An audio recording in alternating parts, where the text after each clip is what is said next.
Hey folks, thanks for joining us. I'm Joshua Petrovitz. I'm here with Colonel Ron Russell. We are here. I've clearly endorsed Ron, and I honorably stand by that. He's a great man, and we just wanted to give him the spotlight and kind of showcase the American dream that Ronnie's lived and everything that's great about that. So, Colonel, how'd you get here? How'd you get to Kennebunkport? I was in the military for 30 years, and when I retired, I started a small business, which we ran in North Carolina for 15 years. Mm-hmm. And after the 2020 election, I observed the results of that and the direction I saw the country going in, and I was not happy. I felt helpless in North Carolina because I had concluded, I guess, the best way to have an impact would have been to run for office. Yep. And I knew I was always coming back to Maine, and I researched the voting records of Jared Golden and Shelley Pingree. Jared Golden is from where I am from, up in Congressional District number 2. Mm-hmm. But he seemed to vote to represent the people that elected him, and Shelley Pingree did not. And so I thought this would be a more target-rich environment in terms of running for office. So that's why I chose to move to Kennebunkport. Because you're initially from the county, right? Up Initially, in Fort Fairfield? Fort Fairfield, that's yep. correct. So a little ways from home, but still this great state of Maine. When you knew you were coming back to Maine, what was some of the big issues that you thought really you would contrast with Shelley Pingree on and that people would have an appetite for in particular? Well, I didn't think any of the legislation that I saw her voting for seemed to support the Democratic cause in toto. She never voted for anything that was supported by the Republicans. So half of the population in southern Maine is independent or Republican, and those folks seem to be neglected. There's a couple recent examples. Boys and girls sports, probably the one that most people are aware of. And she had a chance to codify that in the Congress to vote to prevent boys from participating in girls sports, to uphold Title IX, and she voted not to do that. And pretty much all of the Democrats did the exact same thing. So that's a good example of what it was I was talking about. Yep. How do you feel as though Shelley Pingree's handled the issue of affordability in the last 18 years? What has she done other than I can speak from my debate with her. Every issue that we brought up, she said, we're going to go back to the federal government and get more money.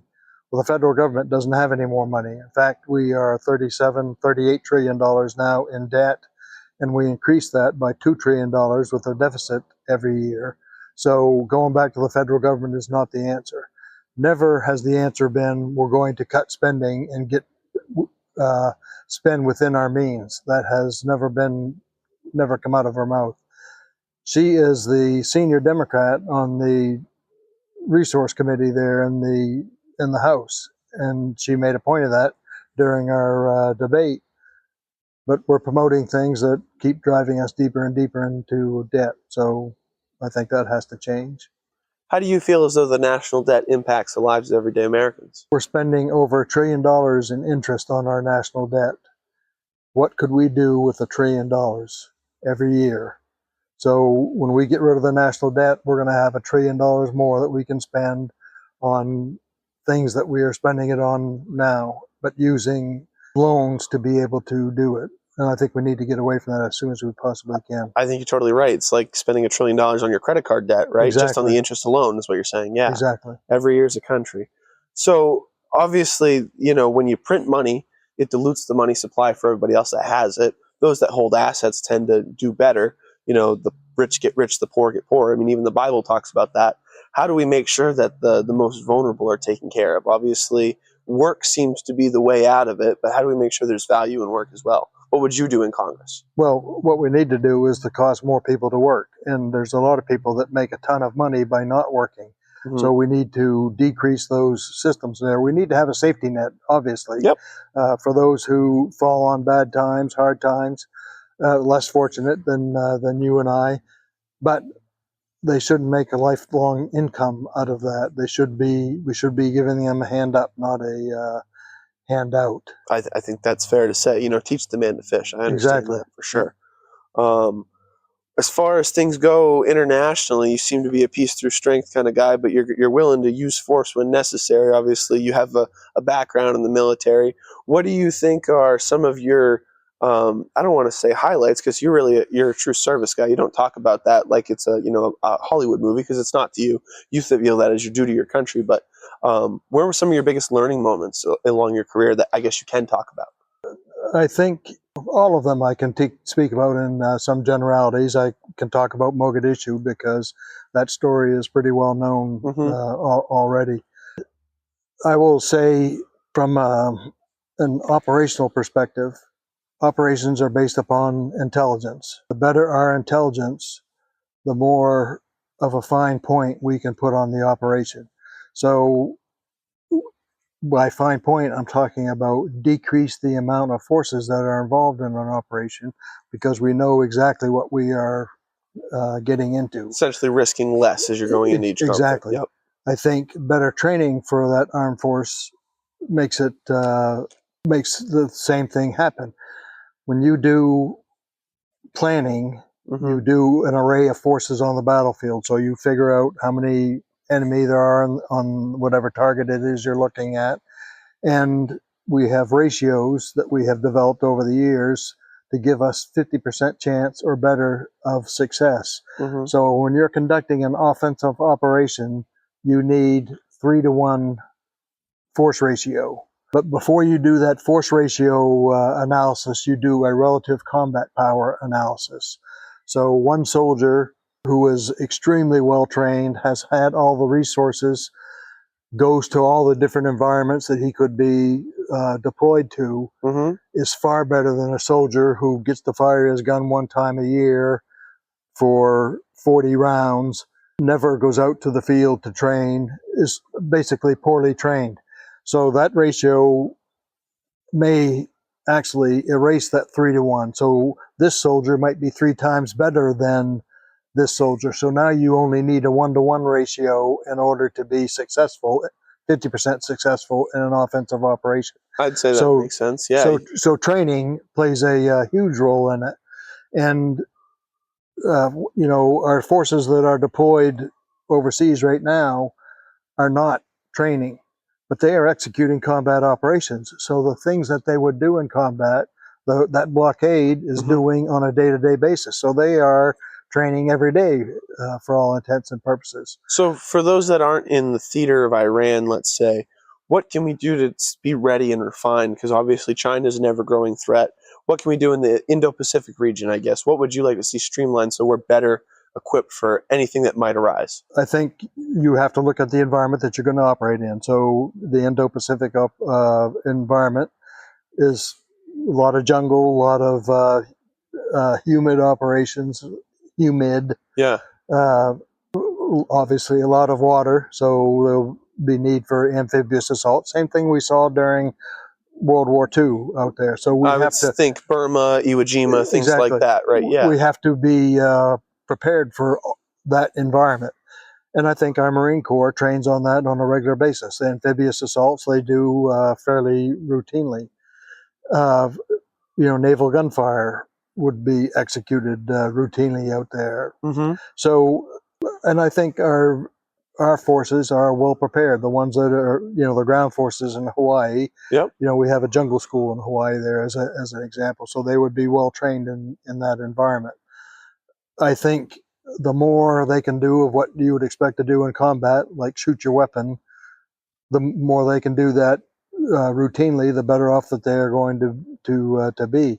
So live fire operations at every opportunity is really what sets the tone as far as readiness. Sets the men apart from the boys. Yep. Those who do that routinely are excellent at it, and they will be very, very successful. And the chances of their enemy being as good at it as they are is slim to none. So obviously we're seeing, the military budget looking at quite a substantial increase. Do you see something like that hitting $2 trillion if you're elected in Congress, maybe by the end of your term, if it's a 2-year term? Do you see a growth pattern like that? It is a possibility, or because obviously it's expensive to conduct these operations, but it seems as though it's the necessary readiness posture to maintain the strength of the nation. Yeah, the the dollar figure, I'm not going to apply a dollar figure to it, but I would say our combat leaders know what is mission critical for them. That means what has to be purchased in order for us to be successful on the battlefield. Then we have mission essential. That's the next level, and then we have mission enhancing. So it's the nice to have stuff to be most effective on the battlefield. So we need to make sure we have the mission critical equipment, and then a lot of the mission essential equipment. You know, for an awful long time, we talked about a 600 ship Navy. That's what I remember. Quite a large increase from where we're at today. Almost more than double, right? Is my understanding. Yep. So we got away from that 600 ship Navy over the years. Part of that is because we have increased our capability within an individual ship. You know, so we've had the chance to we've gotten better at figuring out exactly what it is that we need, and we've necked that down some. But we certainly need far more, I think, than what we have here now. So what can Maine's 2 shipyards do? What would you propose? Obviously? Well, I'd love to see you win over Shelley Pingree and get something going there. I think they can build as many ships as the Navy figures that they need. And you know, Bath builds better. We have a tremendous exactly. We have a tremendous capability here in Maine to be able to meet the demand, to get to a Navy that has exactly what we need from a ship perspective. And I don't think that we are there yet. A lot of talk lately about munitions and the fact that we've expended significant amount during Iran. And we've talked about increasing the production line for those munitions. We know what we did during World War II, and let's go from nothing to being able to turn Ford went from making, you know, Model Ts and such before to B-25 bombers, my understanding. Exactly. And, you know, turning out a tank every 47 minutes or whatever it was. It was pretty quick. Something phenomenal. And we developed the atomic bomb in the course of 3 years. We saw a similar effort developing the vaccine for COVID during the COVID times. So when we put our mind to something, we can do it. And I just haven't seen us putting our mind to that. You know, President Trump said, get with the manufacturer of the munitions and said we need to increase capability. I would have expected some type of by now someone would have said, we're going to be able to meet your demand in 3 months, because we've plussed up our capability. I would think we're good for the check at the very least. So yeah, I'm surprised you don't see more cooperation with that. What do you think is the next big thing that will benefit the lives of everyday Americans? I guess if we're going to spend all this money and put all this effort in, what do you hope to see as the next big thing? Obviously, even with the atom bomb, you still had atomic energy and nuclear energy that came from that. Maybe GPS was invented so that way we could traverse the desert. Right now, everyone has it. That's how I got here today. What do you think might not necessarily be that? Any foresight? You've got a lot of history to look back on to predict the future. I think artificial intelligence will, the Department of Defense, Department of War will be decisively engaged in that and promoting that. I mean, that's where the internet came from as an example. So a lot of the technological increases that we have had came from our research and development in the Department of Defense. AI, again, I think everyone, there's a reluctance to build data centers here, which are going to be needed for AI in the future. In fact, there's a moratorium on Maine to build those data centers. And I understand that people's concern about water and people's concern about electricity. But if we give someone the go-ahead to build a data center, commensurate with that ought to be develop your own energy source to power that data center, and the off ramp, the excess. These modular nuclear facilities, small modular, we ought to be looking into those. There's a permitting process which takes a significant amount of time, and then I go back to my discussion earlier. During World War II, we ramped up production like we did over the course of 4 years, and we can do the exact same thing. We can cut a lot of red tape on these nuclear facilities. these small nuclear reactors we have been using in the Navy for 50 years. Quite a long period of time, yeah. Right, and no significant negative impacts from that. We can do the exact same thing. Let's take advantage of that technology and get that moving to where it needs to go. Energy, of course, is a huge problem here in Maine. And the more of those nuclear facilities that we could get here in Maine, the better off we're going to be. I think, whether you're driving a vehicle that, you plug in at night or something where you burn gas, if the overall cost of energy goes down, it could go down for everyone across theaters, I would think. So exactly. We need to continue to increase our capability in electric vehicles there, as an example, and batteries, storage capability, which will have impacts all across the industry. If we increase our capabilities for battery storage, that's going to have a huge impact.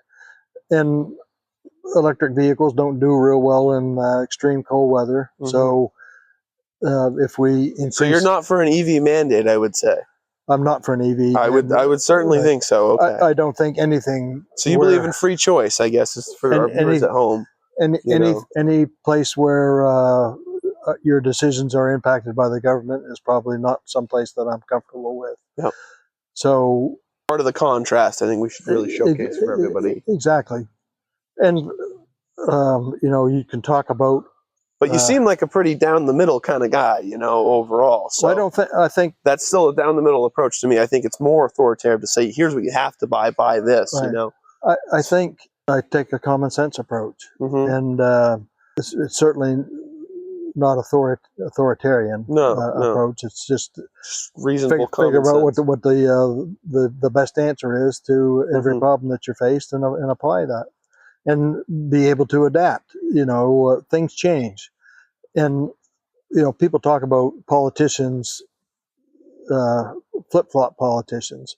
I don't have any problem at all with a politician changing his or her mind if it's based upon the facts and logic and everything else. Yeah, I have no problem with that at all. It's like admitting your mistake. I think we all want somebody that's willing to say that I'm not perfect, right? Because no one is, except for the Lord Jesus Christ. So exactly. I guess for the folks at home, where are you at as far as your faith or anything like that? People seem to like to know when I talk about that. So yes, I was raised as a Roman Catholic, and I went to church my entire childhood every Sunday.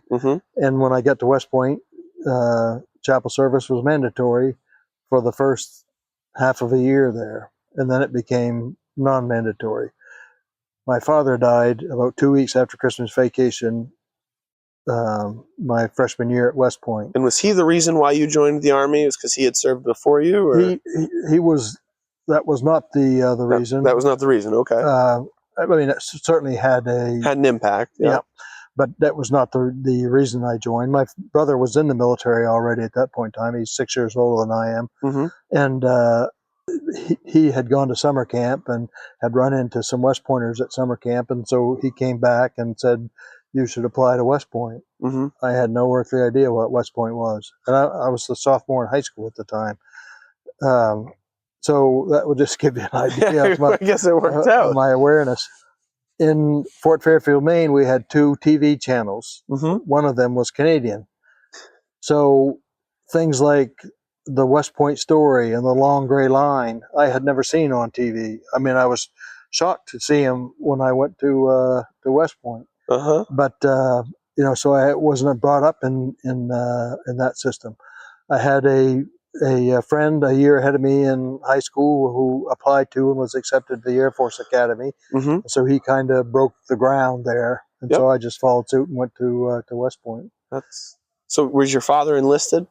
He was enlisted initially, and then he went to officer candidate school and became a second lieutenant in the infantry. And I followed in his tracks there when I joined the military. As an infantry officer as well. And my son is an infantry officer. So as far as family history goes, do you outrank everybody? How's that work, Colonel? My brother was a colonel as well. So he's passed away 13 years now. But there's again, good leaders don't need to pull rank. No, you're exactly right. They I guess that's just why I like showcasing it about you, because I know you're never going to show it. They lead by example, and They don't ever need to point to the rank on the collar.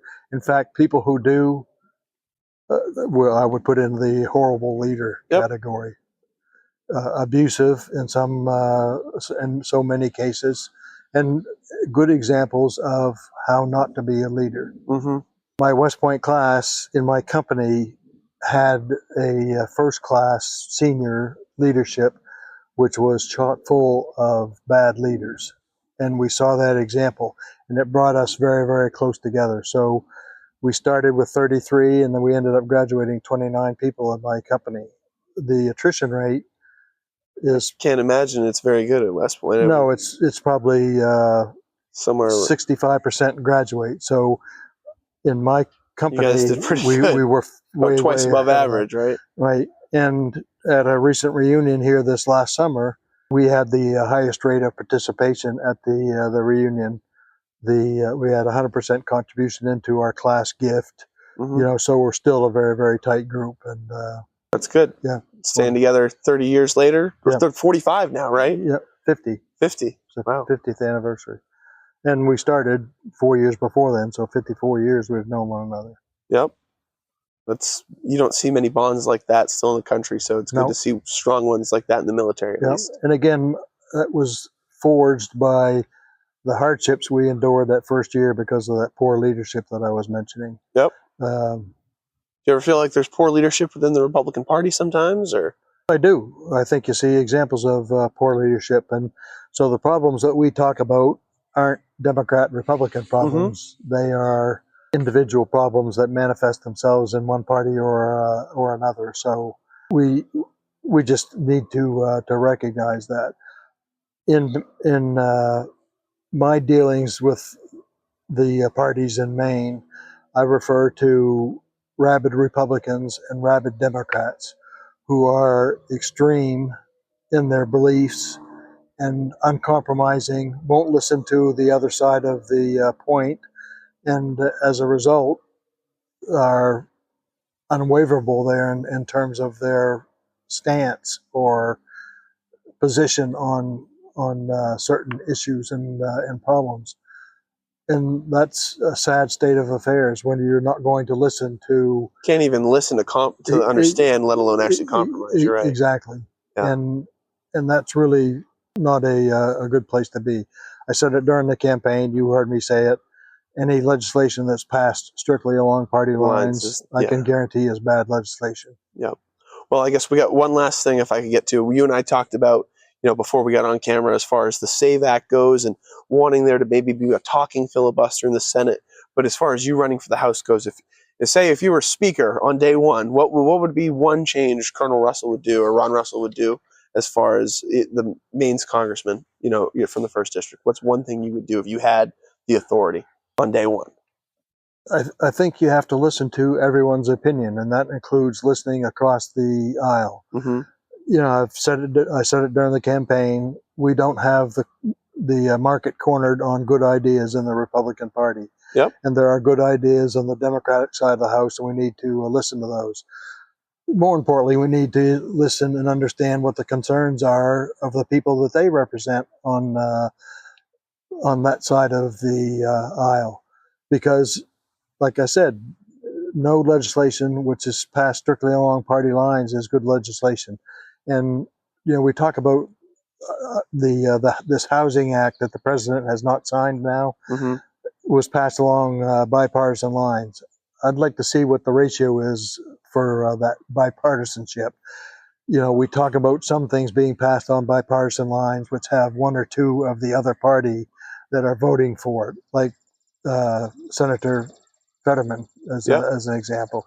That's not bipartisan legislation as far as I am, just because you have one Democrat who has voted with I understand the housing one was passed about 85-5, actually. So that was in the Senate anyway. So that was, I don't remember what the vote was in the House, but I know it passed the House. Right. But that was pretty good, not quite Marco Rubio approved almost unanimously as far as confirmation goes, but that was pretty good bipartisanship in the post, 2020 COVID era of politics that seems to be absolutely crazy these days. So you don't see that too often. The other thing I would do is push for term limits. I think, firmly support that. Yeah, our government is based upon the people, Mm-hmm. You know, it's a government of the people, by the people, and for the people. The people need to change regularly down in Washington, D.C. Otherwise, I think we get stagnant. I heard Susan Collins had an interview this week, and someone asked her about the fact that she had told folks to do 2 terms. She was going to do 2 terms, and now she's running for a 6th, I guess. Mm-hmm. And she said she determined very quickly that seniority in those 2 bodies was important. Mm. And I guess I can understand that. But if it's seniority because you need to stay there a long time to understand the process and how it works, then we need to look at our process here again. Yep. If that's the case, then it is far too complicated. It's like going to court in the United States. Mm-hmm. You have to have a lawyer go to court with you. Now, you can stand in and defend yourself, mm-hmm. but no one who does that fares very well. Exactly. So, to me, we ought to look at our system here, and why has it gotten so complicated where a normal citizen cannot defend himself in a court of law? And it's because of the rules and regulations that we have, and again, many of them for good reason. Mm-hmm. I experienced this in a courtroom in North Carolina where I witnessed an individual try to defend himself in a case. A young black man was trying to gain more time with his daughter, mm-hmm. and he had documentation there, letters of reference from people that spoke to his character, and of course those were not admissible because he had not presented them to the other side, mm-hmm. so they could verify them, and they weren't verified, notarized, or anything like that. He had just asked for friends to write letters of recommendation for him. And it became very, very clear to me watching that trial that this man, who, from my perspective, was trying to do the right thing, mm-hmm. you know, for his kid, and was prevented in doing so just by the system. So, if it has become too complicated in Congress that we need to spend 30 years down there to understand entirely what's going on, we've gone too far here in terms of how complicated we've made that system. Well, Ronnie, if you're one of the eldest freshmen in Congress, so be it. I wish you all the best. Thanks for doing this with us. You got my full endorsement, my friend. Have a seat there. I want to say one other thing. Yep. So we campaigned against one another, and there wasn't any name calling. There wasn't any. I probably called you Ronnie too many times, but well, that's okay. That's okay. It was a gentleman's campaign. And we saw that change a little bit. It started out that way in the gubernatorial race, and it didn't end up that way. And at the Unity breakfast there that we had, you know, I get up and I said, if we continue to see comments like I have seen, where folks aren't able to forget what happened during the election, yep. I'm going to have the chairman do an after-action review where we all get together and we air the bad laundry so we can put this behind us here and settle it. The fact that you are here helping me now on my campaign says everything about your character, and I just want to highlight it. This is the way a campaign should be run, and we need to get back to this again. If you have bad policies, I'm not going to hesitate to point those out, as I will with Shelley Pingree. Yep. But I know I'd take you every day of the week over that, and I know I voted for you twice before. So, you know. So I just want to say that this is how a campaign should have been run. Thanks, Ron. We were just picking the starter. That's all it was, but we were on the same team. Exactly. Yep. No. Well, thanks all for joining us, and I'm sure we'll do something like this again soon. But go vote for Ron. What's the day, Ron? When are they voting for you? What day? What day are they voting? November? November 3rd, yeah. There you go. November 3rd, 2026. Go vote for Colonel Ron Russell. Let's make America great again, guys.